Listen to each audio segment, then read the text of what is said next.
देश के विकास में ईसीएल की भूमिका काफी अहम है और कंपनी के नए सीएमडी सतीश झा के नेतृत्व में कंपनी ने वित्त वर्ष 2025-26 में उत्पादन लक्ष्य को हासिल करने और विभिन्न क्षेत्रों में अनुकूल स्थिति बनाने में विशेष प्रगति की है।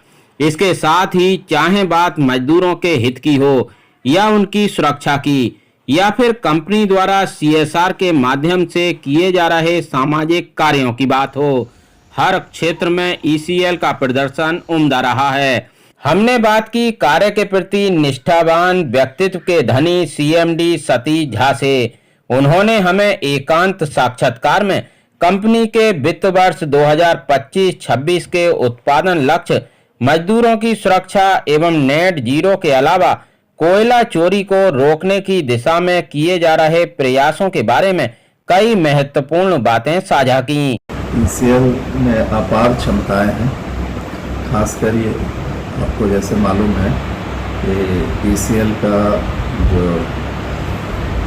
कार्यकलाप 2 राज्यों में चलता है, बंगाल और झारखंड। झारखंड से वर्तमान में 45% उत्पादन का हिस्सेदारी है और वेस्ट बंगाल से 55% है।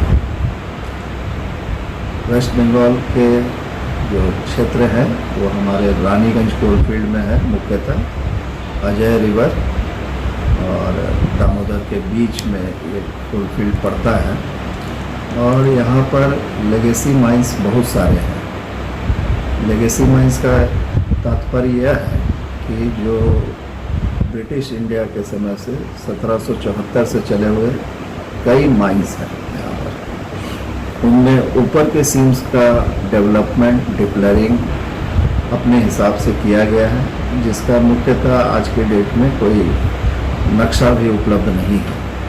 और कई ऐसे खदान हैं जिनमें पिलर्स डेवलप करके स्टैंडिंग ऑन पिलर्स हैं और वो भी 100 वर्षों से ज़्यादा के हैं।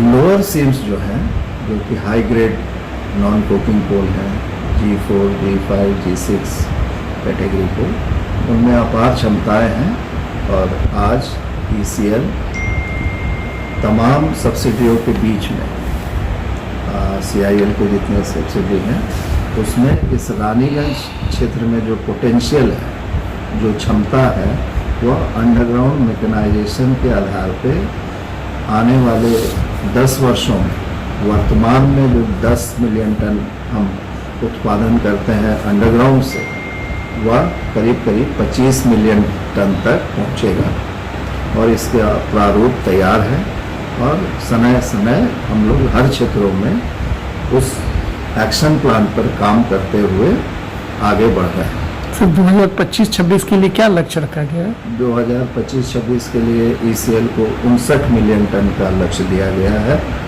कंपनी और भारत सरकार के कोयला मंत्रालय द्वारा, और 15 जून के तहत तक हम लोग करीब 85% लक्ष्य प्राप्ति के दर से चल रहे हैं और करीब 1.5% का ग्रोथ पिछले वर्ष के तुलना में है।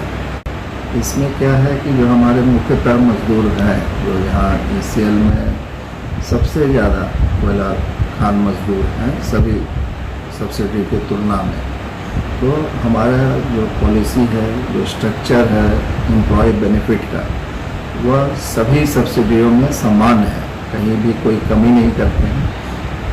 ज़रूर आर्थिक स्थिति ईसीएल की उतनी सुदृढ़ नहीं है जितनी बाकी कंपनियों की है, लेकिन फिर भी हम लोग उनके कोई भी वेलफेयर मेजर्स और अन्य सुविधाओं में कोई कमी नहीं कर रहे हैं, बल्कि एक एक्शन प्लान तैयार हुआ है जहां हम अन्य वेलफेयर मेजर्स जो आज उपस्थित नहीं हैं उन पर बढ़ोतरी करने का, खेल कूद के प्रांगण डेवलप करने का, स्कूलों में बच्चों को अच्छी शिक्षा मिले, स्कूलों का विकास हो, उनका रिपेयर मेंटेनेंस में ज़्यादा खर्च हो, डेफिसिट ग्रांट समय से मिले, हमारे जितने शिक्षक स्कूलों में पढ़ा रहे हैं उनको तनख्वाह समय से मिले, इस पर विशेष जोर दिया गया है। और आने वाले समय में आप सभी लोगों को जानकारी होगा कि कोल इंडिया के तहत और ईसीएल ने भी उसको अंगीकृत किया है कि एक ड्रेस, यूनिफॉर्म ड्रेस सभी हमारे वर्कर्स, सभी सुपरवाइजर्स, सभी अधिकारीगण सब समान रूप से उनको ड्रेस मिलेगा और ड्रेस सब लोग ले रहे हैं। ईसीएल ने नेट जीरो के टारगेट के लिए बार बार अपनी प्रतिबद्धता जाहिर की है, तो ऐसे में ये सर लक्ष्य कब तक हासिल होगा? देखिए, ऐसे तो देश का नेट जीरो का लक्ष्य माननीय प्रधानमंत्री जी ने 2070 तक रखा है और नेट जीरो का मतलब यह है कि हम अगर कार्बन उत्सर्जन कर रहे हैं अपनी प्रक्रियाओं से, तो उसके प्रतिकूल असर को कम करने के लिए हम अपने क्रियाकलापों में क्या क्या अन्य चीज़ों को सुधार कर रहे हैं या उससे रिप्लेस कर रहे हैं, ताकि हम कार्बन उत्सर्जन को कम कर सकें या जितना कर रहे हैं उसके बराबर रिन्यूएबल एनर्जी का हम यूज़ कर रहे हैं कि नहीं। तो वर्तमान में करीब 55 मेगावाट का हमारा सोलर का कार्यक्रम चल रहा है। ज़्यादा ईसीएल नहीं कर पाता है, इसलिए कि जो हमारे लीज होल्ड में जितनी ज़मीनें हैं उस पर बहुत ज़्यादा बसाव है, दुकानदारों का है, कई गांव बसे हुए हैं और ये कई वर्षों से बसे हैं। तो ऐसा संभव नहीं हो पाता है कि हम तुरंत उसे खाली कर लें, लेकिन जहाँ जहाँ हमारे पास ज़मीन मिलते जा रही है वहाँ हम सोलर एनर्जी के रूप में जा रहे हैं।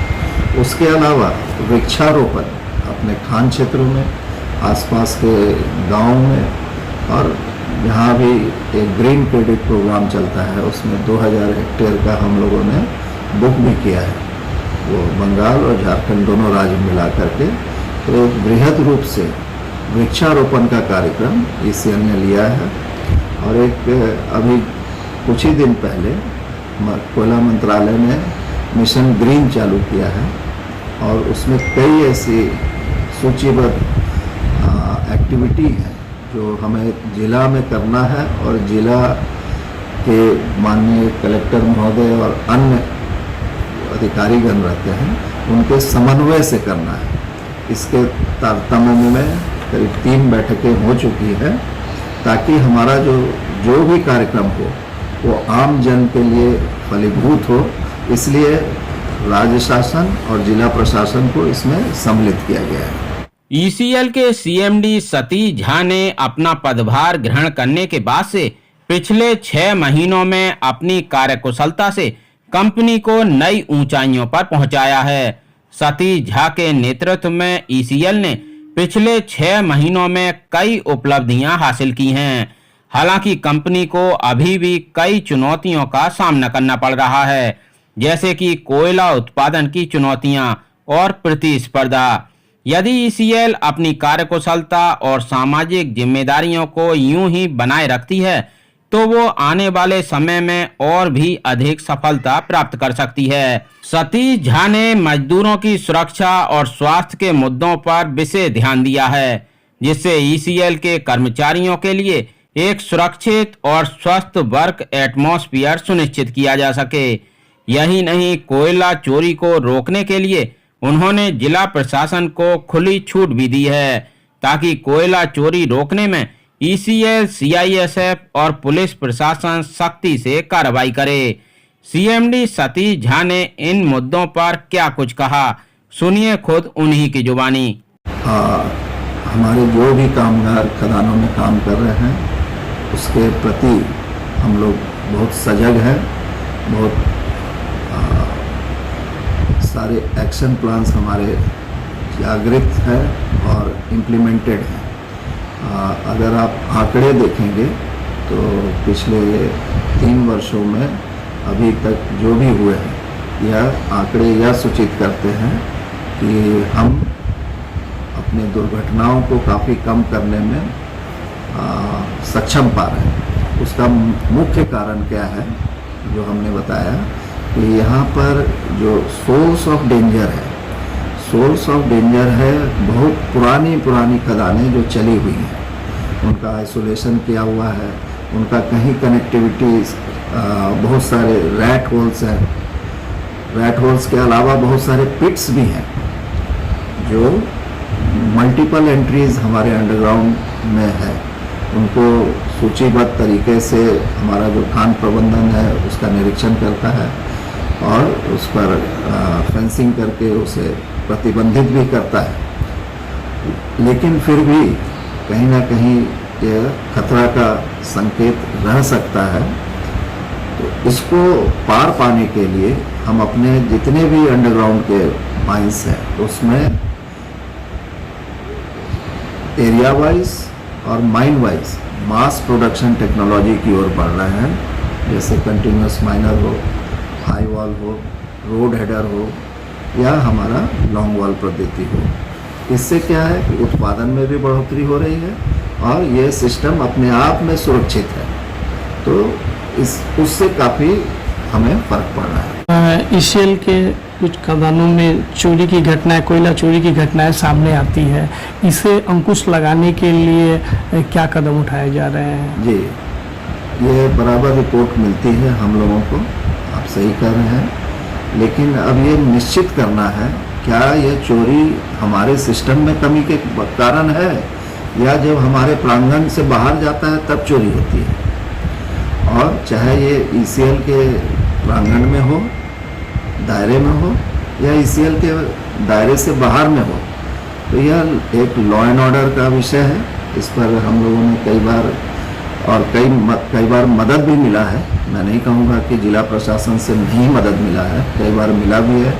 और हमने भी बहुत अपना सुरक्षा तंत्र जो है हमारे सिक्योरिटी, CISF और पुलिस की मदद से हमको लगता है कि साल भर में करीब जो आंकड़े बता रहे थे कि पिछले वर्ष हम लोगों ने करीब 27,000 टन कोयला जब्त किया जो अनधिकृत रूप से जा रहा था।